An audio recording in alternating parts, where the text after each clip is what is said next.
उपमुख्यमंत्री अजित पवार सध्या जनसन्मान यात्रेच्या माध्यमातून राज्यभरात फिरतात। मावळामध्ये अजित पवार यांची सभा सुरू असताना एका कार्यकर्त्यानं घोषणाबाजी करत अजित पवारांना एक साकडं घातलंय। काय नेमकं साकडं घातलं या कार्यकर्त्यानं, बघूया एक रिपोर्ट।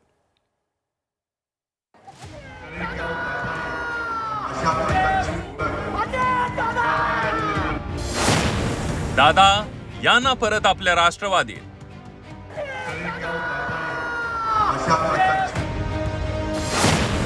भर सभेत तरुणाकडून अजितदादांना साकडं।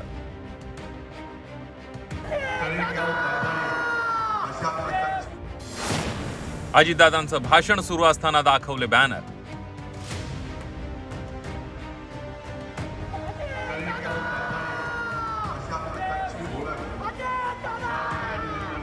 महाराष्ट्रात विधानसभा निवडणुकीच्या पार्श्वभूमीवर राजकीय वातावरण तापलंय। विधानसभा निवडणुकीआधी अजित पवार ॲक्शन मोडमध्ये आले। जनसन्मान यात्रेच्या माध्यमातून अजित पवारांचा राज्यभर दौरा सुरू आहे।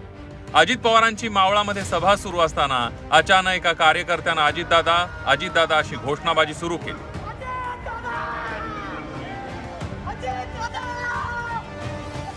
अजित पवारांनी शरद पवारांसोबत राष्ट्रवादीत परत यावं अशी मागणी या तरुणाने केली।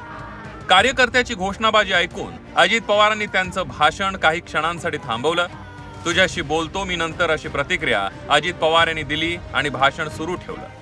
दादांना मी एकच आवाहन करतोय की दादा या ना आपल्या पुन्हा राष्ट्रवादीमध्ये, कारण या महाराष्ट्र राज्याला जे विकासाचा जो झंझावात आहे तो हा आदरणीय शरद पवार साहेब असतील, आदरणीय अजितदादा असेल यांच्यामुळे होत आहे।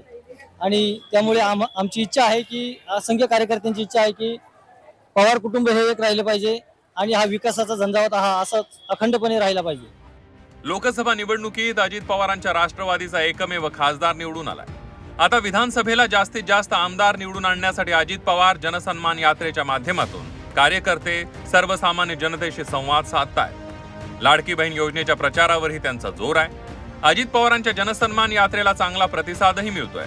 तरीही पवार घराण्यावर प्रेम करणाऱ्या अनेक कार्यकर्त्यांना राष्ट्रवादी फोडून महायुतीसोबत घरोबा करणं आवडलेलं नाही। त्यामुळे ते दादा परत या अशी साथ घालतायत। चैत्राली राजापूरकर, झी 24 तास, मावळ, पुणे।